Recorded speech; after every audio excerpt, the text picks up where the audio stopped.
Today on the TMZ Podcast. Welcome to the TMZ Podcast, Jason and Jamie. Jamie, do the Free Britney people have some explaining to do? You know, I went to Britney Spears' Instagram comments to see, because that's how you can always gauge what's going on in that area, and all the comments are turned off. Oh, so it's interesting. hard to see what's... She turned all the comments off.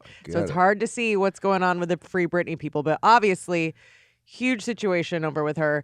The family and friends were trying to do an intervention with her, and it all got called off.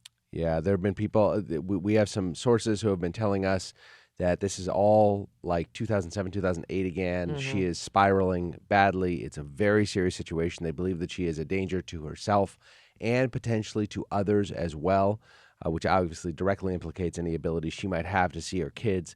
It's hard to see that it isn't just a matter of time before this is back before a court again. Again, she's got these kids. She has certain visitation rights. And it just seems that given what people are saying about her, the court's going to have to intervene and recalibrate everything, right? It's not just the mental illness. There's also a lot of substance abuse going on, apparently. Allegedly. What we have been told is everything from caffeine to Adderall, which makes sense if you read her Instagram posts. It's written as somebody on a high that is just kind of spewing, saying whatever, which is what happens when people abuse Adderall. Yeah. A lot of the same kind of effects of cocaine. It's right. Very, very similar. So she's taking those drugs, she's abusing them, but she's not taking the mood stabilizers, which is imperative for her mental health to keep her in line. So I guess the plan was to intervene and get her to a home where she would stay for 2 months. Obviously, she's the most famous person in the world. She's not going to go to some psychiatric hospital with Joe Schmo and whoever. And they wanted to keep her there and bring the doctors to her, and it got scrapped.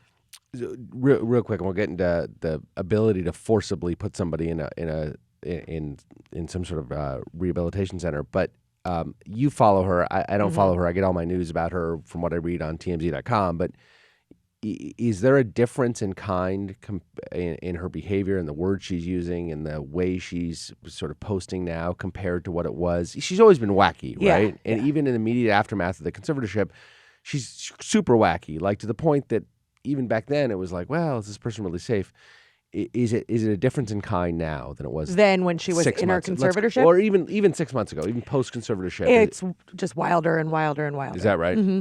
And the captions are longer, and things get deleted immediately and reposted and deleted, and then a new photo, but it's a photo from a month ago where she had already posted a month ago and then deleted that. It's honestly like a full-time job following the Instagram. It's full mania. It's full mania. I was never it's odd that we call these as if they're an actual title. I was never a Free Britney person. I, of course, believe that she should have autonomy and live a safe, happy, healthy life. And it's not that I was against the conservatorship. I was against the father being in charge. Yeah. That was a horrible thing. But the problem is that people then got in their brain that a conservatorship is a bad thing. It's not. Right. Many people live happy, healthy lives in a conservatorship. And she was living a relatively happy, healthy life in a conservatorship for a long period of time. For a long period of time. But there are all sorts of allegations that her father abused that privilege by surveilling her and by controlling her money. All that may be true. There seems to be a lot that's true in that. But putting that aside, I think your point is right that it's one thing to hate the conservator. It's another thing to hate the conservatorship. Yeah. And this is a woman, look, Melanie, we were talking yesterday, she says, regardless of the consequences, she thinks that Britney should be able to live her own life. And that's a philosophy, and I don't even want to judge it. That's one philosophy. That's not the tact we've taken in this country, at least in the state of California. There is something called a 5150 hold. If you're a Britney person and you followed the stories, you've heard about this. But it's the code section, the civil code section in California.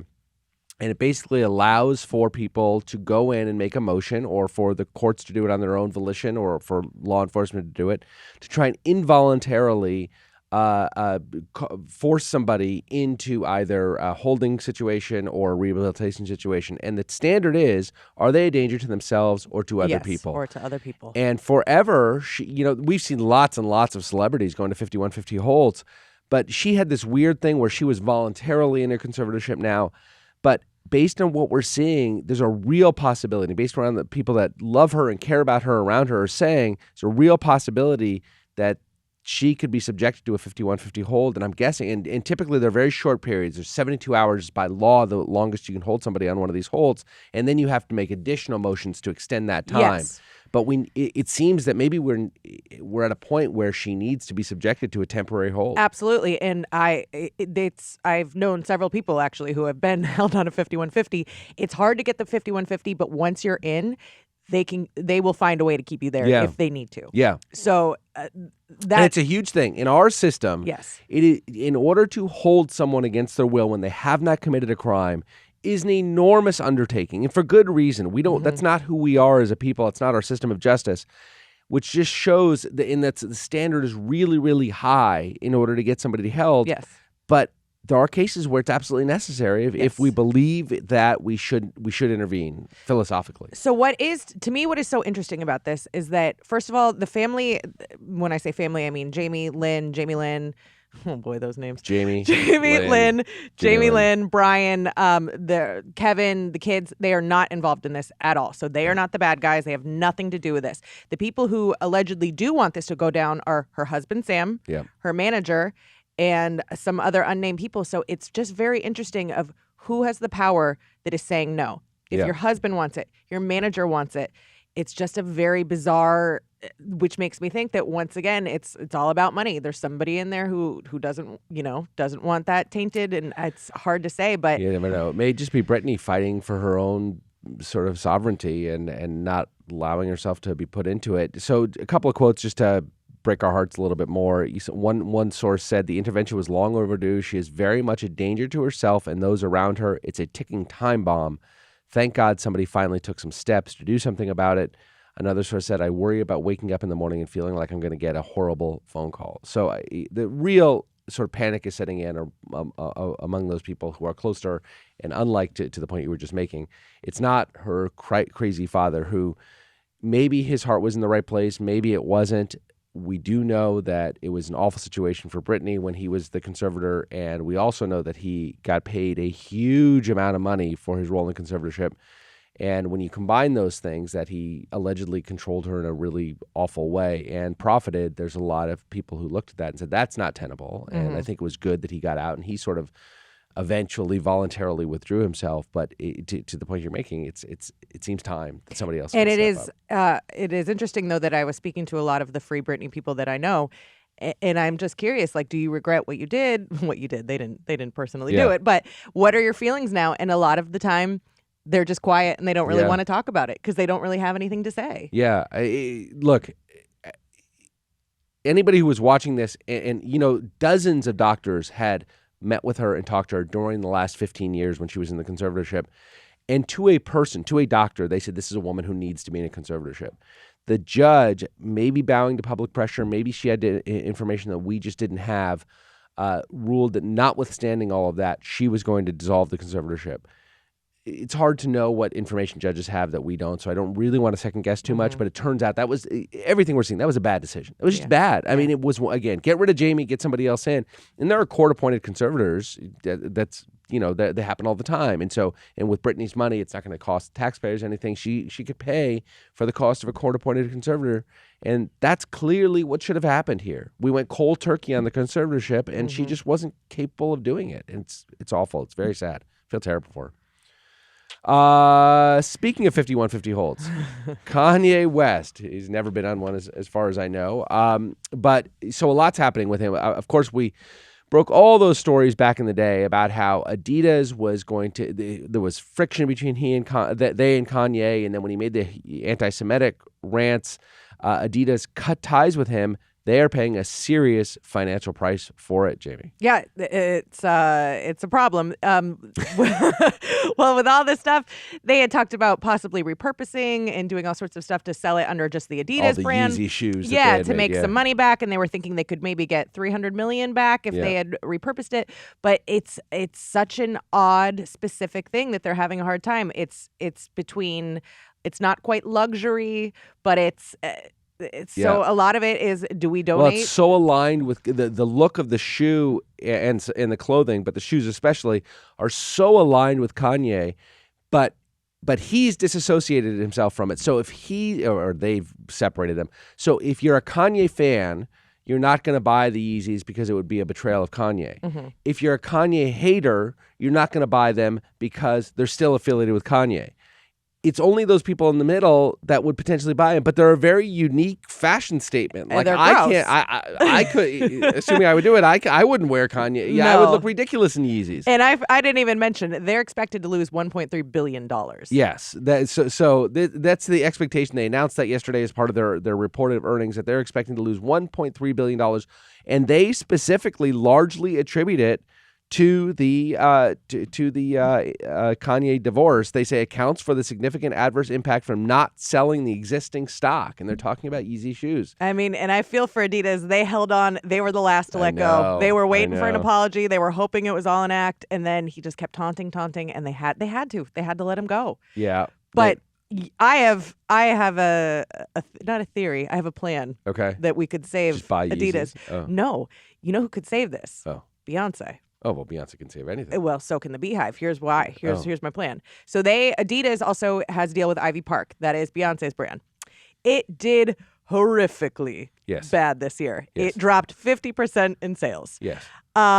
Let's get back shopping at Adidas, Beehive. You know what I mean? If everybody bought some Ivy Park gear, we could make up for the loss of Kanye. Well, I don't know. Beyonce couldn't get the Beehive to buy Ivy Park gear. Why can they get her to buy Kanye gear? Well, no, don't buy Kanye's. Just start buying Beyonce stuff. Oh, it's just all the start same buying company. Beyonce. Well, but they're not, they didn't like it. I guess. I know. Did but you see the stuff? Don't you ever buy like your kid, like a friend's like kids Girl Scout cookies? Sure. Like go buy. No, if I considered myself a friend with Beyonce, I'm not sure I could bring myself to buy Ivy Park stuff. It was unique. It was something that only somebody who's as famous as Beyonce, a lot of it, could really get away with wearing. Yeah. You have to be really fashion forward to wear it. It's not an everyday. You couldn't wear a hoodie that just said Ivy Park by Beyonce. Can you imagine if I did? Yes, and I would love it. So we mentioned Adidas is going to lose $1.3 billion this year in revenue, $534 million of which is profit, so about 50% profit on their goods. That's it. That's a lot of money by any account. I mean, Adidas is a multi-billion-dollar company. They'll survive, but this is not good for their shareholders, and it's not like they have anything to do. I mean, at some point you end up either slashing them to such a cheap price that you can move them, or donating them to charity and taking the deduction. So they also, Adidas also, just to throw fuel on their fire, expects a one-off cost of $213 million as part of a strategic review of the company. They said that 2023 is going to be a year of transition for the company, and they're going to spend $213 million just transitioning. That has nothing to do with... Like, what does that mean? Well, just hiring consultants on it. Well, I know that they just poached the main guy from Puma. Yeah. So he's going to take over and do whatever Puma things. It's weird to steal the main guy from a lesser company and put it in yours and hope they're going to take over. But maybe he's done great things with Puma. I don't know. But anyway, the Adidas CEO, and I just wanted to do this because I wanted to say the word Bjorn. His name is Bjorn Gulden, says the numbers speak for themselves. We are currently not performing the way we should. So, prediction time. At the end of 2023, who is in a better place publicly? Beyonce? I'm sorry. I'm going to go with Beyonce. Kanye or Britney?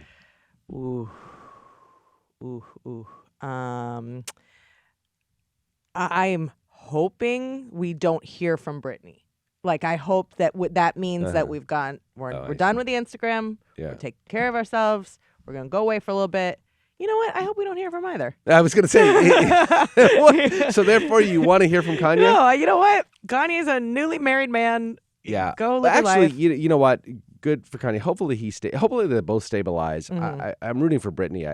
I'm worried to the extent I don't know her, but I worry about her as a human being. Mm-hmm. I don't worry about Kanye. I want him to go away forever and ever and never do anything again. I mean, he's a genius. I get that, but I can live without his music. I'm pretty sure. I can live without Britney's music too. Well, she is. It lasts forever. We're good, Britney? Yeah, she's got enough that I could last for, I don't need new stuff. I'm good. Yeah, right. Yeah. That's true. He's got Gold Digger. Yeah, yes, he does. Got the greatest song yes, maybe ever written. Yep. Yeah.